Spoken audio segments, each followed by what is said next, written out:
Okay, we're on the bottom of the last line of 3b.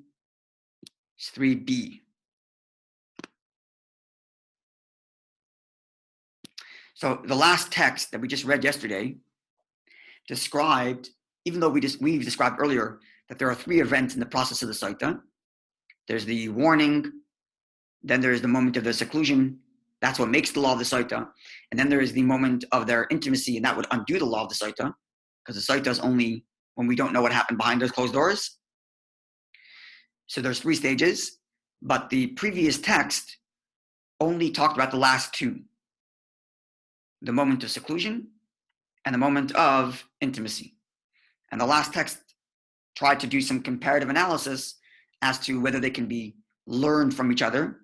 The fact that you need 2 witnesses at the moment of seclusion as proof that you would need 2 at the moment of intimacy, and that we negated. And then the text tried to do the reverse. The fact that you only need 1 witness at the moment of intimacy, perhaps you only need 1 at the moment of seclusion.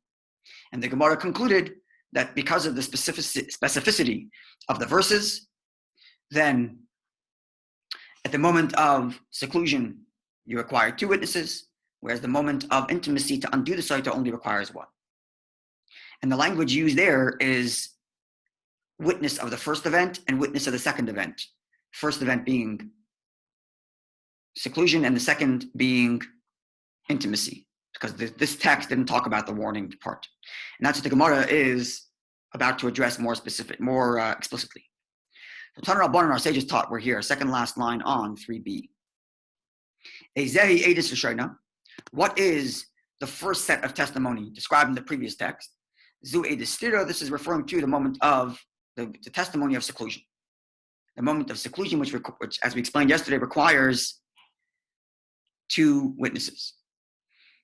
Eidus Achrona, the latter testimony, which required only 1 witness. Eidus Tuma. This is testimony of intimacy or impurity, specifically Tuma. And we go to the top of 4a, and now we get into a new kind of section, a new discussion in the Gemara, which is, here we are, the Kama Shir Stira. How long does seclusion have to last? So the 2 witnesses come to court and say, I watched so-and-so, this woman, go into a private room with so-and-so, the person about whom the husband had warned. So how long does the witness have to know that they were in this closed room? Kama Shir Stira, how long do they have to be secluded? Says the Gemara, says this Mishnaic text, Kedei Tuma, for the amount of time it takes for impurity. How long is the amount of time for impurity? Kedei Bia, the amount of time it takes for intimacy. Now, how long is intimacy? Kedei Ha'ara, the amount of time it takes for the initial stage of intimacy, which is the point of physical contact of those organs. Right? There's actually, in halacha, there are actually 2 stages in intimacy. One is called Gemar Bia. Gemar Bia, which literally translates as the conclusion of intimacy or intercourse. And that is when there's full penetration. That's Gemar Bia. That takes a little bit longer. But this here is much shorter. It's called Kedei Ha'ara, which is just the point of initial contact in those organs. So it's really just the initial stage of intimacy. So it's very quick. It's not that long. So how long does that take? Says the Gemara, Kedei HaKofas Dekel, the amount of time it takes to walk around a palm tree. Not a long time. Give Rabbi Shmuel, this is the words of Rabbi Shmuel. Okay, so the Gemara tells us, just it's important to know these stages. The Gemara just told us, because it's going to be discussed later, which is how long does the seclusion have to last in order for the law of the Sotah to apply? The amount of time it takes for impurity. How long does it take for impurity? The amount of time it takes for intimacy, for intercourse. How long is intercourse? The amount of time it takes for the initial stage of intercourse. How long is the initial stage of intercourse? The amount of time it takes for a person to walk around a palm tree. The Gemara is going to discuss, why does it have to say all these things? Why not just get to the concluding point? How long is seclusion? The amount of time it takes to walk around a palm tree. Why go through all of these stages? The Gemara is going to discuss that. But before the Gemara does, the Gemara gives other opinions as to how long it takes for the initial moment of intimacy, the beginning stage of intimacy, which we call kedei ha'ara, which is the moment of contact of those organs, which Rabbi Shmuel just told us. It takes as long as it takes one to walk around a palm tree. The Gemara is going to give several opinions as to how long that takes. Okay, Rabbi Lezer says, "Kedei mizigas hakois," the amount of time it takes to dilute a cup of wine. So today we buy wine; it's already pre-diluted. But if you take wine directly from the vat, which is how they used to buy it back in the day, the wine is very thick and very, very strong and almost impossible to drink. In fact, if you drank that, there's halachic ramifications because it's not drinkable. And does, in terms of the blessings, in terms of using it for Kiddush and using it for the Pesach Seder, right? So a person has to dilute the wine with water. So Rebbe Lezer says the amount of time that they need to be secluded for the law of the Sotah to take effect, which is the amount of time of Kedei Ha'ara for the initial stage of intercourse, it takes as long as it takes one to dilute wine. So two opinions of how long it takes. Rabbi Shmuel also said the amount of time it takes for someone to walk around a palm tree, and Rebbe Lezer says the amount of time it takes to dilute a cup of wine. Rabbi Yeshua says, Kedei l'shtoisai. A third opinion as to how long this initial point of intimacy is, the amount of time it takes to drink the cup of wine. Ben Azai says, Kedei litzlois beitza. The amount of time it takes to boil an egg. It's obviously it's getting progressively longer. I don't know how long it takes to walk around the palm tree, probably a few seconds. How long does it take to dilute a cup of wine? A couple extra seconds. How long does it take to drink a cup of wine? Maybe a few more seconds. But now he says the amount of time it takes to boil an egg. That takes a few minutes. Okay. Rabbi Akiva says, we're not done with the opinions. Kedei l'goyma, the amount of time it takes to swallow the egg. Okay? Rabbi Yehuda, the son of Beseira, says, Kedei l'gmoya sholosh beitzim zu achar zu. The amount of time it takes to swallow 3 eggs, one after the other. Rabbi Eliezer ben Yirmiyah says, Kedei likshar gardei nima, the amount of time it takes for a professional to tie a knot in a string. Professional weaver. Chanan ben Pinchas says, Kedei shetoishit yod l'toich piyah, litel kesam. It's the amount of time it takes for her to put her hand into her mouth and remove a toothpick or a wood chip that's stuck between her teeth. Palimoy says, it's the amount of time it takes for her to stick her hand into a basket and take a loaf of bread. These are all different opinions as to how long it takes for that initial moment of intimacy, right? The beginning stages of intimacy, which is how long this man and this woman have to be secluded in order for the law of the Sotah to take effect. It's really not a long time. And it's quite interesting. We have so many different opinions. And you'll find it amusing because later the Gemara is going to tell us that each of these sages are describing it based on their own experience as to how long it takes them to do this. And that's why they came with these measures. I was wondering about that. Like why they each came with that measure? No, I wondered if it was from practical experience. Yeah, so it is from practical experience. And in fact, the Gemara is going to discuss Ben Azai, who was never married. How did he get to this? The Gemara is going to discuss that too.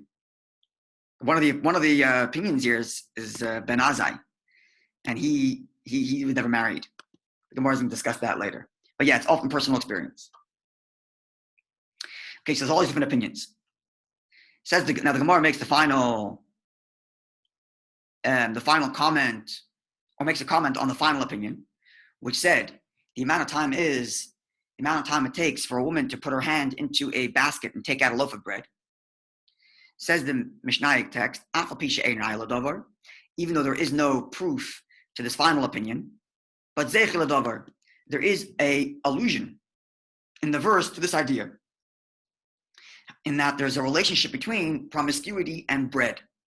There's a verse which makes that association. The verse reads, and the verse is in Mishlei. You can see it here.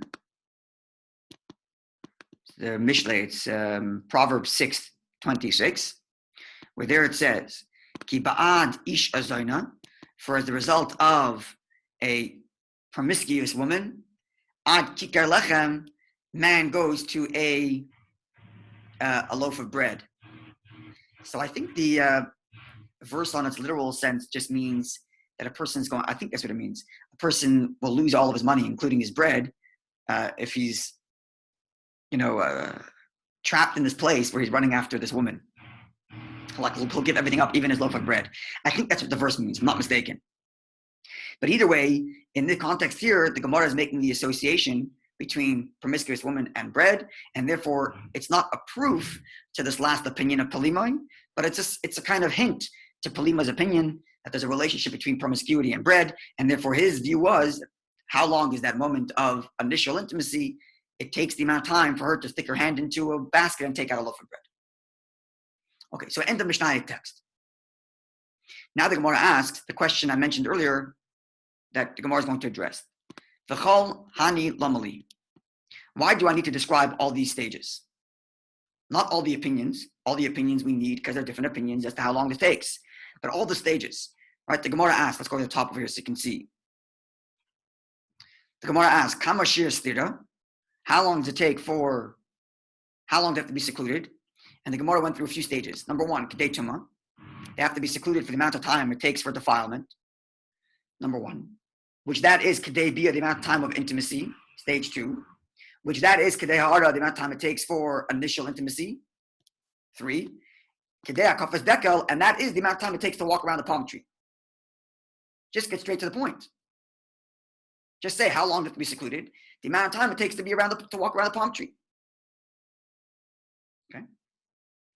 Now, to go straight to there would be lacking because we want you to know that the reason why it takes this long is because of intimacy. Okay, but we describe intimacy in three different ways. Kedei tuma, the amount of time it takes for defilement, which is kedei bia, the amount of time of intercourse, which is kedei ha'ara, which is the amount of time of initial stage of intercourse. So why describe intimacy in three ways? Just go straight to the point. That's what the Gemara is going to discuss now. Why do I have to describe intimacy in three different ways in the context of how long they have to be secluded for? So let's see. So right over here. Why do I need the Mishnaic age text to describe intimacy in three different ways? Impurity, intercourse, beginning stage of intercourse. Says the Gemara Tzirchi, it's required. We're required to describe it in all three ways. How so? The itana kedei tuma. Had it only said that they have to be secluded for the amount of time it takes to be defiled for impurity.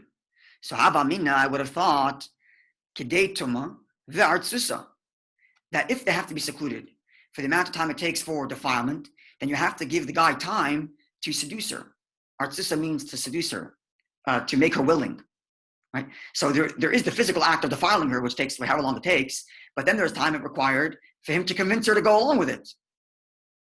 So had the Mishnaic age text only said that they have to be secluded for the amount of time of defilement, then I might have thought you got to wait enough time for the entire process of defilement. They walk in with their clothing on, presumably, and it takes time for him to convince her and then for them to get to the point where they actually can engage, which of course is much longer. And therefore, Kamash Malon, therefore comes the text and says, Kedei bia. What we mean when we say defilement is we mean only the amount of time of intimacy, not to include the amount of time it takes for him to convince her. Because maybe he convinced her earlier before they even went into the room. So all they need to be in the room secluded for is just the amount of time of intimacy, not the amount of time it takes for him to convince her. And had it only described intimacy in one term, saying they have to be secluded for the amount of time of defilement, I might have thought that includes the entire process, including his flirtation and his seduction. And therefore it says it twice. Defilement and intimacy. To tell you, all we mean is just the amount of time of intercourse. But now, the Itana Kedei bia, had it only said just the amount of time of intercourse, Havamina, I would have thought, Kedei Gmar Bia, you have to wait for full penetration.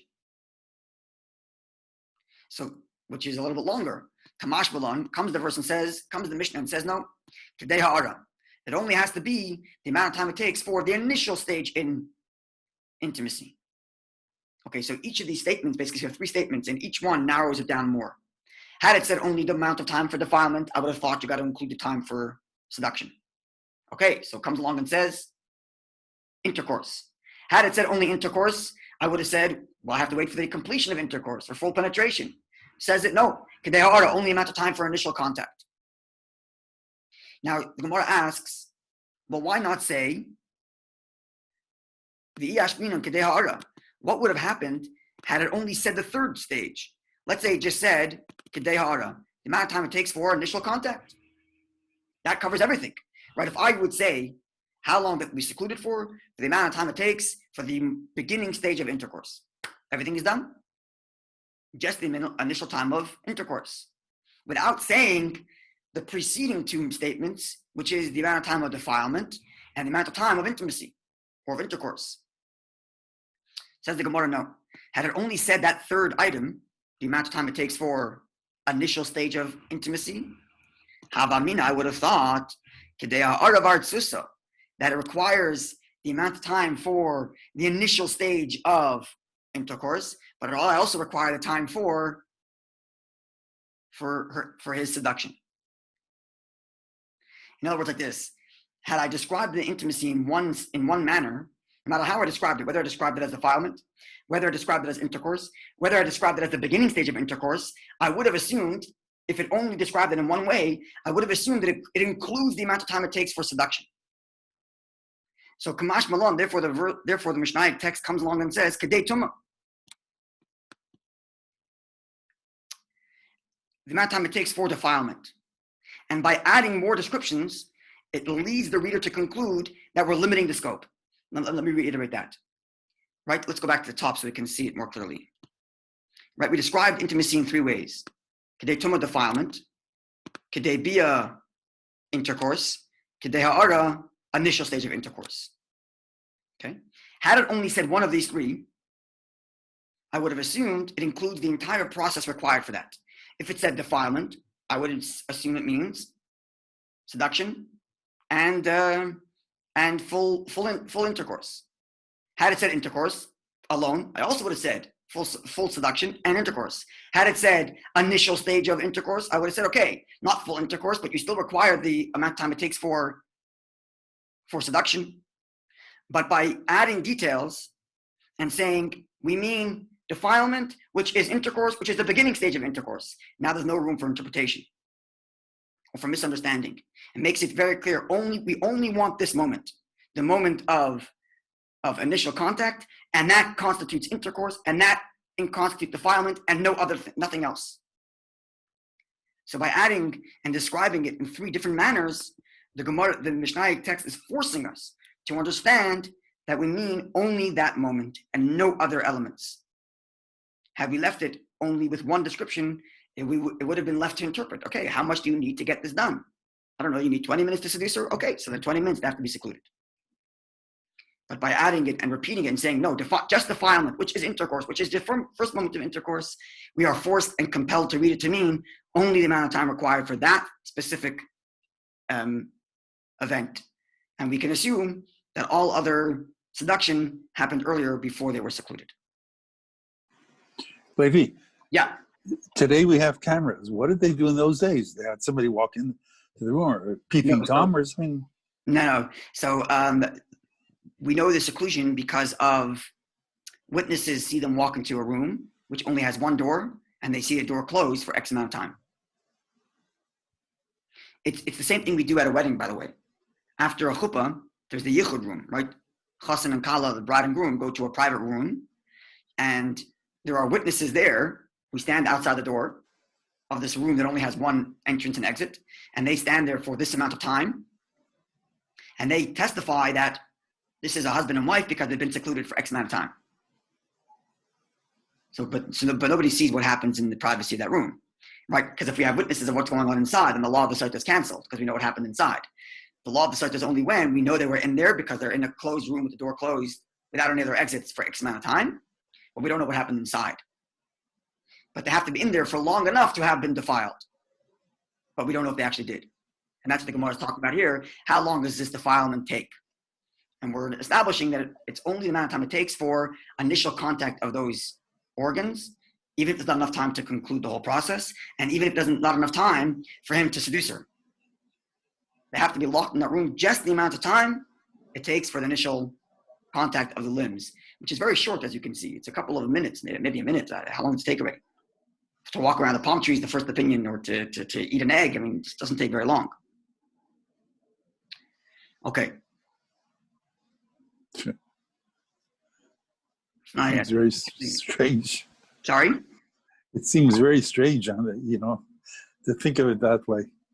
You see, for all you know, they could have been studying Gemoro. Right. But I'm not so sure that a man should be sitting and learning Gemara in the privacy of a closed room with somebody else's wife, even if they're learning Gemara. I'm not so sure. I'm quite sure he should not be doing that. That's taking Torah and using it in a rather improper way. Right. But I will comment, and I think I mentioned this before, that for the Gemara, nothing is off the table. The Gemara is out for truth. There are Gemaras which will go on talking about things like this, how long intercourse takes, and then without a problem, switch in a few lines and start talking about the great philosophy about God. Because truth is truth. And there's no like, not just no shame. There's no, it doesn't have a complex about talking about the most base of realities, because it's a reality of life. Intercourse exists, infidelity exists, and we have to deal with it and get into the nitty gritty, as the judge says, the angels and the details. That's right. Right. So the Gemara has no problem going down to describing down to the millisecond how long it takes, and based on their own experience. And have no sense of shame because we're out to find the truth. Right. This is how the Gemara operates. And in a way, by the way, this is a little off topic, but it's similar. I once saw a transcript of a conversation between the Rebbe and a principal of, I believe, Beis Yaakov, a religious girls' school, not Chabad. And the principal asks the Rebbe, again, the people who are in this private audience transcribe this conversation. The principal, maybe it's a principal with some other educators. I don't think it's one person alone in the room with the Rebbe. I think it's a few educators, all part of this girls' school. Girls, I believe high school, I'm not sure. Maybe even elementary. No, it's elementary school for sure. Yeah. And they asked the Rebbe, how do we teach the girls the story of Yehuda and Tamar?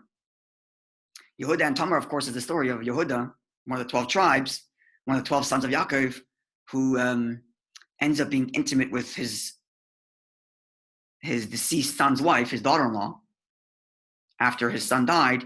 But she seduces him by acting as if she was a professional entertainer and seduces him. Right? The whole story there, she dies without any children. Her husband dies without any children, Yehuda's son, and he ends up marrying her, and then they have twins. So they asked them, how do we teach this to children? Hey, you're talking about intimacy, you're talking about Yehuda being intimate with his daughter-in-law, and she's acting as if she's a Zoyna, as if she's a professional entertainer. Like, how do you teach this? And the Rebbe said, teach it exactly as it says. Because if you're going to skip it, right, now you've piqued the child's curiosity. Ooh, there's something forbidden. And then the child's going to go read it on his own.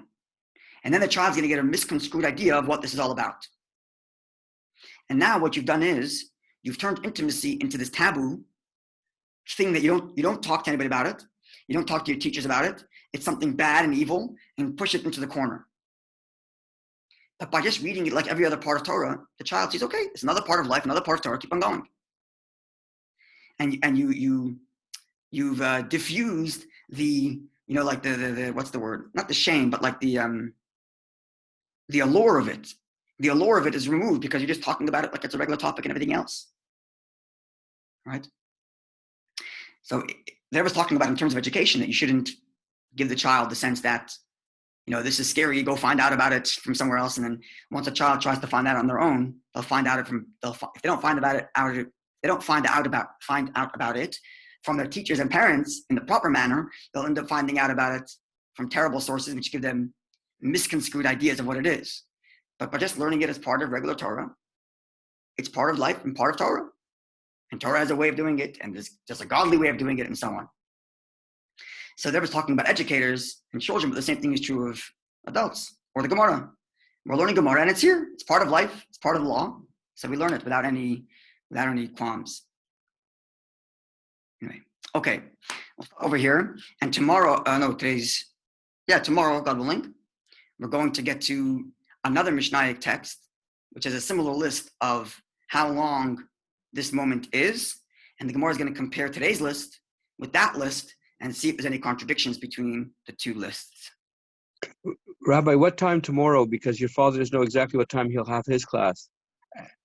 I'm still slated for regular 8 o'clock. Uh-huh. I don't know. Okay. Unless, okay, if something changes, I'll email everybody. Please. For now, we're still at 8 o'clock. 8 o'clock. Perfect. Perfect. Okay, Thank you, everybody. We've got a choice. Happy Tu B'Shvat. Yes, happy to be tried all the very best. Actually, I wanted to share with you a very lovely comment that we just found out by scientists. It just shows how the Eibishter has created everything with such incredible matara, such incredible purpose. A scientist recently found out that trees, when they're ill, they give each other, have you might have heard about this? They give each other sap. Sometimes it takes 2 or 3 weeks to go from 100 yards, 200 yards, but to send the sap to another tree that needs it in order to revive or to remove the pesticide that they had or whatever it was. It was just, it's just an amazing heal each other. Exactly. Wow.